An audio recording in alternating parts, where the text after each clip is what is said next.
From the top, it looks like this crack in the ground, which you would never even notice. You literally would not notice unless you came up to the actual split. When you're inside the canyons, it's this amazing swirls and curves of canyons, like looking up and you can see the sky almost peeking in. Welcome to Experiences You Should Have, your how-to guide for amazing experiences. I'm your host, Gail Manasco, and today we are going to be venturing into Antelope Canyon. Now, there's different parts of Antelope Canyon, and it is currently closed due to COVID, but please check the sites. This podcast is supposed to be inspiration for future travels, so it could be open this spring or next year. So listen to this episode as you are thinking about those bucket list experiences that you want to have one day. So I interviewed Brittany Rizzuto. She can be found on Instagram as at Miss_Rizzo. And she and I did a podcast episode way back about hiking to Havasupai Falls. So definitely go and check that out. And you can follow her on Instagram. You can also check her out on theadventurequeen.com. Now, Rizzo is a female solo traveler who's been to 60 countries, and she's on a mission to capture the Earth's beauty and inspire others to do the same. So, until further ado, let's check out Antelope Canyon with Rizzo.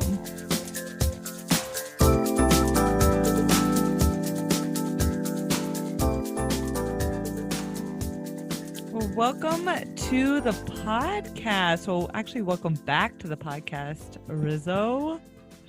It's great to have you here. Glad to be back. Thanks for having me. Yeah, last time we were talking about hiking the Havasupai Falls. We weren't in a global pandemic yet, and then 2020 hit. Dun, dun, dun. So how have you been since the global pandemic started? I've luckily been blessed with a lot of extra time to explore the beautiful state of Arizona, which is where I'm from. So I've always loved to explore Arizona, but now I just have a little bit more extra time on my hands to get to see all the places that are hiding in Arizona still. Oh, I love it. Yeah. So I was looking at, I don't know, just some guides about some of the top bucket list things to do in the United States. And one of them is hiking Antelope Canyon, which you have gotten to do, right? Yes, I have. I've luckily got to visit it twice now. Wow. So when did you visit Antelope Canyon? So the first time I went was about 3 years ago. And then the last time I went was right before all this, about a year ago. Well, good call on you for going before all this started. No. As far as Antelope Canyon, can you describe what Antelope Canyon is to our listeners? So Antelope Canyon is this amazing, I want to say from the top, it looks like this crack in the ground, which you would never even notice. It's actually really crazy that you're just walking above it the whole time on your way out to the entrance. You literally would not notice unless you came up to the actual split in the ground, and you can look down and see that there's a giant hole down there. But from above, you wouldn't even be able to tell. It just looks like, desert ground. And when you're inside the canyons, it's this amazing like swirls and curves of canyons, like looking up and you can see the sky almost, I guess, like peeking in. So it's actually really amazing. Oh, that sounds incredible. Now there's a lower and an upper canyon, correct? Yeah, so there's two. The canyon is divided into two, and each tour company will service different parts of the canyon. So just depends on what you're looking for. All right. Well, we will get into that later into the discussion. But what I really want to hear about is your favorite experience of hiking Antelope Canyon. So the first time I went, obviously, it has to be nearly one of my favorites, just because it's the first time you really do see it, and you're just like, "Whoa, this is crazy! I can't believe this is in my home state." It's so beautiful, and there's a lot that goes into it. So I live in Scottsdale, Arizona, which is more of the Valley of Phoenix, and to get to Antelope Canyon, you have to drive all the way north, which is about 4 hours, to a town called Page, Arizona. And now Page, Arizona borders Utah. So it's pretty much right at the southern border of Utah, very north border of Arizona. So takes, like I said, it takes 4 hours to get there from Phoenix. And another route that maybe if you're coming from a different part of the US, you can fly into St. George, which is only about a 3 hour drive from St. George, Utah. Mm-hmm. So that's probably the closest airport, I guess. So we decided, me and a group of friends decided that we wanted to take a road trip and go see this beautiful place in Arizona. And so we drove straight through Flagstaff and then kept on to Page. And so ahead of time, you definitely want to make sure that you have your tour booked because it is quite the sightseeing place. It does get very crowded. So we had booked reservations, the night before. Luckily, we got lucky. And then we head up there super early in the morning. So we had reservations with Ken's Tours company, and it was for 11 a.m. for the lower canyon, which I can go in more detail about that in a little bit, the difference between the two. But so we went to the lower canyon. You basically walk about a quarter of a mile from the office where you check in, to the actual split in the ground. And then, yeah, you wait your turn essentially, and then you begin the tour. Wow. Yeah. So, what was the most memorable part about that tour? Definitely getting down into the canyon and looking up and just seeing all the swirls and curves. And it's very like claustrophobic feeling in the lower canyon. But it's something that you just have to see to like actually believe. And like still when you're down there, you're almost still like, I mean, every turn or every like time you look up, it's still like whoa. And every turn is kind of different. And you even have to kind of, at some points in the lower canyon, you have to actually kind of like hike over a rock, like hoist yourself over a rock a little bit. So it's very narrow in the lower canyon, which I personally love the most, feeling like you're in a slot canyon. Yeah. Wow. I Yeah. mean, right now, sometimes I just feel like I just want to go hide out in a slot canyon. Yes, I actually really like doing that. It's a very cool feeling. Now, well, let's get into the upper canyon. What's the upper canyon So the like? upper canyon is just a few miles away from the lower canyon. It's considered the easier one, so it's meant for everybody. Um, so the difference between the upper and the lower is the upper canyon is going to be more wide, so that the shots are very open, not as claustrophobic feeling, versus the lower is going to be very narrow, like I mentioned, and more claustrophobic, obviously. So Yeah. it depends if you want that wide angle view of the canyons or if you want to feel like you're enclosed and kind of in slots. All right. Both very cool. And they both, I guess I should say, they both have their perks, just depending on what you're looking for. Now, what about the views from the upper when you're in the upper? Is it kind of the same swirliness that you see in the Yeah, photos? so it is. It's so actually Upper Canyon is the most photographed canyon. So that when you see the famous shots of the light beam beaming in, it's the Upper Yeah. Canyon because in the Lower Canyon, it's not wide enough for the beams to get in. So the Upper Canyon is famously photographed, and they do a lot of photo tours there, um, because it does when it about midday, the sun beams in and provides that like that look of the sun beaming into a wider canyon. So it still has the swirls and Mm. it still looks like the red orange rock, but it's definitely not as in tight in space. Now, how much time did you spend in each canyon? So the lower canyon takes a bit longer because it's more narrow. Um, Everyone kind of has their own opinion about which one takes longer. Uh, I think they're both have a lot of people in general because it's such Yeah. a sight to see. So it brings a lot of tourists from everywhere. But the lower canyon is indeed longer. It's about a mile or a little less than a mile. Um, when you're down there, to describe like how the lower canyon is, when you're down there, you do have to unfortunately wait in lines to walk the canyons because it's there's so many groups of people down there and they're sectioned off as far as there's a group of let's say 10 and then a group of 10, and so they kind of hold you down there until like the group ahead of you gets a little bit ahead so that now you can walk it. And so unfortunately you will be down there and kind of waiting. So that does take long just because it's more narrow and there's a lot of Uh-huh. people down there and it is just a little bit longer in length.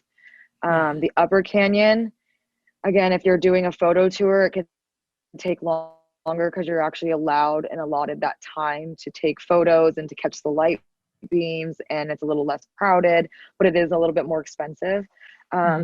But that one is not nearly like half a mile. It's like I think it's like 100 yards or something. Got it. Got it. Yeah. Now, we are in unprecedented times right now with a global pandemic, and we are recording this in 2020. So, is it open right now? Can you go? Unfortunately, right now you cannot go. All the tour companies are temporarily closed. I mean, they are in the Navajo land, so they just like Havasu Pie right now, everything pretty much on the land is closed. Mm-hmm. Mm-hmm. Sad, but they I will be know. back. Right. So now is the Yeah. time for your bucket list future trip planning to be saving, thinking about it, looking at photos, to know Yep. like this is a really cool experience you could have. Oh, one day. Yes, one day, but hopefully soon. Hopefully sooner than later. So when it is open, how much does it cost for one of these tours? So they say that the lower canyon is more the people's choice because it's less expensive. It's a Hmm. little bit less expensive. They can both range around the same. They're both going to start around $50 range depending on what company you use, and then up to so lower canyon probably goes up to 50 to $90, whereas lower goes up to 90, whereas upper will go up to 150 to even $200 if you're doing like a private photo tour. Hmm. And to get that shot of the lights beaming in, I think that's like Right. kind of what everyone goes there for, is that light beam. But yeah, What time of day are those light beams coming in? so they say that the light beams will beam in pretty much when the sun is up. So it needs to be more like late afternoon. So around between 12 and 1 p.m., maybe 2, but that might be pushing it as far as where the light is sitting above the canyon. Yeah. Now, what about the time of year to go? So luckily, I got to go this time in October last year. And so the best times are indeed mid October and about mid March. And I mean, it's Arizona, so it's hot. And Right. that's straight up the desert. And it will be hot if you're there in the middle of the summer. And that's just Yeah. Arizona. But a lot of people do, in fact, like to go during our winters because they're less crowded. It's not as peak season and the weather's still really nice and you get to enjoy more of the beauty of it versus like being surrounded by tourists as well. Hmm. Hmm. So listeners, keep your eye on the sites, maybe this winter, maybe this spring, maybe next fall. Yeah. But you could be putting, the vibes out there for this to open. And maybe more like private group tours might become a thing. I don't know. They do some. They'll do that more with the upper Antelope Canyon, which is why it can be more expensive. Hmm. And those are Hmm. obviously would be a super cool experience. Yeah, absolutely. Um, Now, do you need to get any other special permits to go, or you're essentially paying that to the tour company? You pretty much, it should be all inclusive with the tour company. If anything, there is a Navajo fee of $8. So whether the company itself wraps it into the total cost or you pay that separately to park kind of thing. Hmm. But yeah, you can figure that out with the tour company that you select. Now, do you have a preferred tour company you like? So like I said, I like to use Ken's Tours. That's Hmm. who I use with the Right. lower, and I think they're great. There's also, which I do like as well, there's a lot of local guides, which I think is incredible because you get that real experience with Yeah. the local guide, and you can find them up there. There's also a popular one which is called Antelope Canyon Navajo Tours. So they're pretty popular as well. Fantastic. Now, how should you dress for going to the upper or the lower? So depending on when you go, obviously winter would you would need to adjust to dressing Sure. to the winter because it does get cold up there as well. But if any other month other than like in spring, fall, even I mean obviously summer, you're definitely gonna want to be comfortable. It does get really hot. So I would just recommend wearing some type of hiking gear, hiking clothes, definitely comfortable, protective shoes because you are in a canyon and like I said, you do kind of have to scramble rocks a little bit in there. Uh-huh. Um, Also, the lower canyon, you do need to go down a steep flight of stairs to go Okay. in, and you All do need right. to go upstairs to get out. So Got it. you do want to have, good shoes on and a hat and water and a camera. Now, for the upper canyon, would that be considered accessible? Yes, so Burr Canyon is the most accessible to everybody. It's a easy walk in. It's not as long, and versus when you go to Lower Canyon, you do have to go down a flight of stairs, plus Uh-huh. kind of hop over, canyons or Right. the rocks and stuff. So yeah, Upper Canyon is more accessible to everybody. So even if you're in a wheelchair, you could go to the upper canyon? You could, yeah, I don't see why not. It might.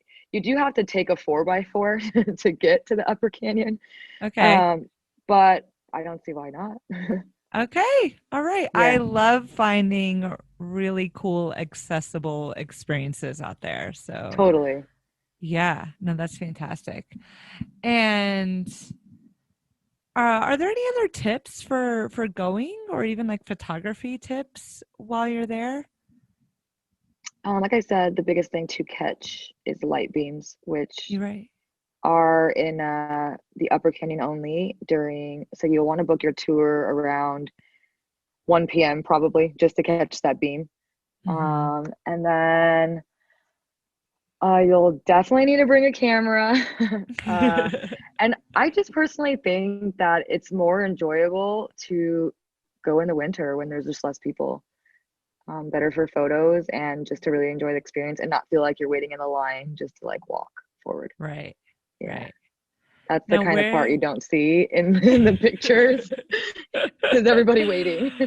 Right. I had no idea. I've only just seen the beautiful slots and the Yeah, and beautiful it's still model worth it. and It really is, but I think to have less people around would be more memorable for sure. yeah, cool. Now, let's say you're on a road trip, you want to do something really cool after. What, where else should you go see?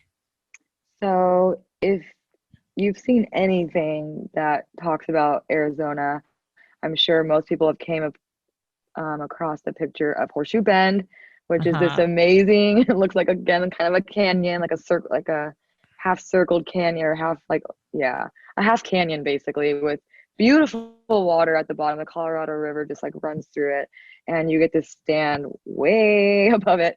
And so that is definitely something you want to pair up with Antelope Canyon. It's probably about 30 to 40 minutes away from the canyons and it's a must see. It is so beautiful. And so my favorite time to visit that. So if you can coordinate it with this Antelope Canyon, I loved sunrise there. I've done sunset and sunrise there, and I loved sunrise. Like it is so beautiful, and nobody is there. Cool.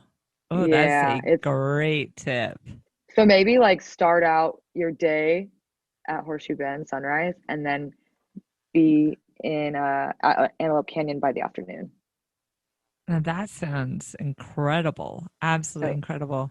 yeah, It's going on my list. yeah, you got to add it. And then also when you're there, like I said, you're so close to the Utah border.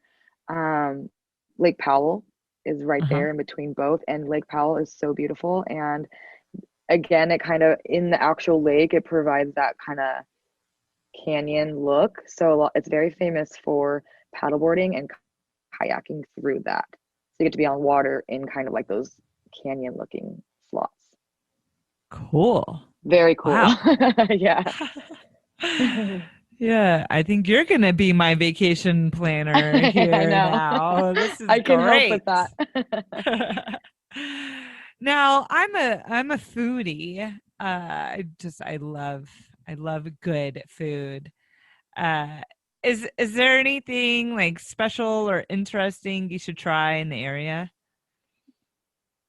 So you will see a lot of um, side stands, I should say, like off the side of the roads that are legit Navajo Indian fry bread. It is so good. Yeah. Like the kind that they make at the fair, but also they call them Navajo tacos. So instead of it being like that sweet taste, it'll actually be like a taco out of the Navajo bread. It is to die for.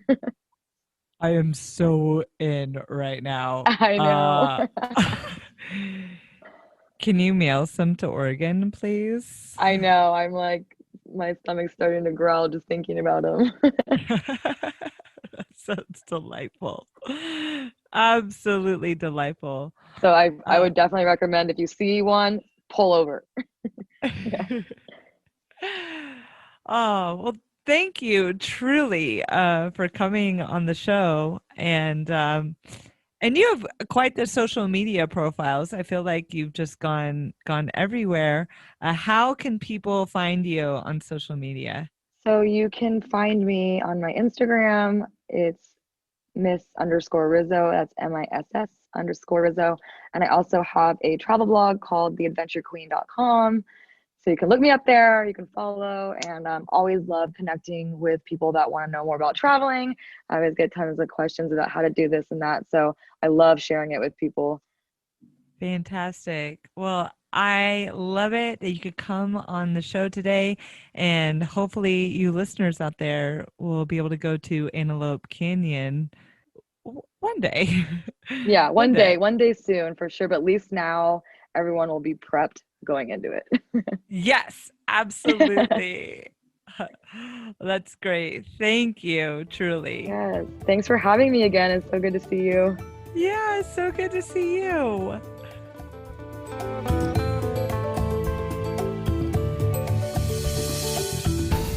Thank you so much for listening to Experiences You Should Have podcast. It is so much fun to make this podcast, and it is an odd time to have a travel and experience podcast, as many of us are hunkering down at home and not traveling, especially here in the United States. But I hope I can inspire maybe a future road trip or a way to be socially distanced and in nature. So stay tuned. We've got some more episodes coming for you. And please tell a friend about the podcast. If you love this podcast, please give us a review on Apple Podcasts. That would be excellent. And tell a friend, tell a neighbor, tell someone across the lawn about this podcast. That just means the world to me. And please follow us on Instagram under Experiences Podcast. Well, that's it for today, folks. But until our next adventure.